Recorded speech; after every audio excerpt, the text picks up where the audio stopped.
Today serial review के साथ रही एपिसोड में दिखाया जाएगा कि प्रार्थना एक बड़ी मुश्किल में फंसने वाली है।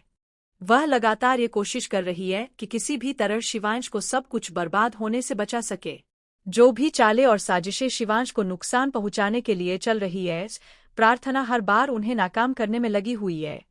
शिवांश को भी लगने लगा था कि प्रार्थना पर भरोसा किया जा सकता है, लेकिन अब कहानी में एक जबरदस्त मोड़ आने वाला है।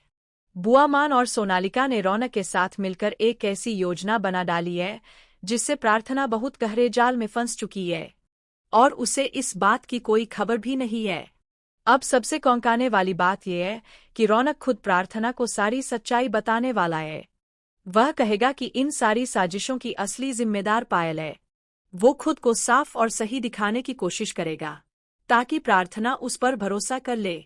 जैसे ही प्रार्थना पायल के घर पहुंचती है, वहां उसे पता चलता है कि पायल शिवांश के ड्रीम प्रोजेक्ट को खत्म कर अपने लिए एक नई बिल्डिंग बनाने की तैयारी कर रही है।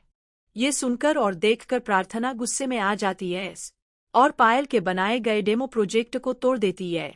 अब यहाँ से कहानी में असली तूफान शुरू होता है। प्रार्थना अब अपने तेज और कड़े रूप में सामने आने वाली है। वह पायल को सीधे तौर पर एक ऐसी धमकी देगी जो इतनी खतरनाक होगी कि पायल भी घबरा जाएगी। लेकिन प्रार्थना को ये बिल्कुल अंदाजा नहीं है कि उसके घर में और भी बड़ी मुसीबत उसका इंतजार कर रही है। जैसे ही वह घर लौटेगी, शिवांश उसे देखकर गुस्से से भर जाएगा। शिवांश को अब सिर्फ वही नजर आ रहा है जो उसकी आंखों के सामने हुआ, और वह किसी भी बात पर विश्वास नहीं करेगा। जब वो प्रार्थना से सवाल करेगा, तब प्रार्थना खुद को साफ करने के बजाय दूसरी बातों में लग जाएगी, जिससे शिवांश को और ज्यादा शक होगा। अब आने वाले एपिसोड में प्रार्थना और शिवांश के रास्ते अलग हो जाएंगे। शिवांश अब पूरी तरह से प्रार्थना पर से भरोसा खो देगा। चाहे प्रार्थना कुछ भी कहे या गिनगिराए, अब शिवांश उसका एक भी शब्द सुनने को तैयार नहीं होगा। उसने खुद 2 बार सबूत देखने की कोशिश की, और हर बार जो उसने देखा वो सच्चाई से बिल्कुल अलग था। असल में ये सारी गड़बड़ियां रौनक की वजह से हुईं। उसने ही सब कुछ उलझा दिया, लेकिन अब वही रौनक इन सब बातों को सुधारने की कोशिश भी करेगा। जैसे ही प्रार्थना सब कुछ छोड़कर अकेली निकल जाएगी, रौनक उसके पास पहुंचेगा।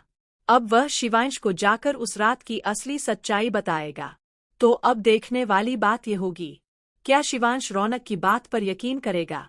क्या प्रार्थना फिर से शिवांश की जिंदगी में लौट सकेगी? आपका क्या सोचना है इस बारे में? क्या रौनक की बातों से शिवांश दोबारा प्रार्थना पर भरोसा करेगा? अपनी राय हमें कमेंट में जरूर बताइए। टुडे सीरियल रिव्यू के साथ रहिए।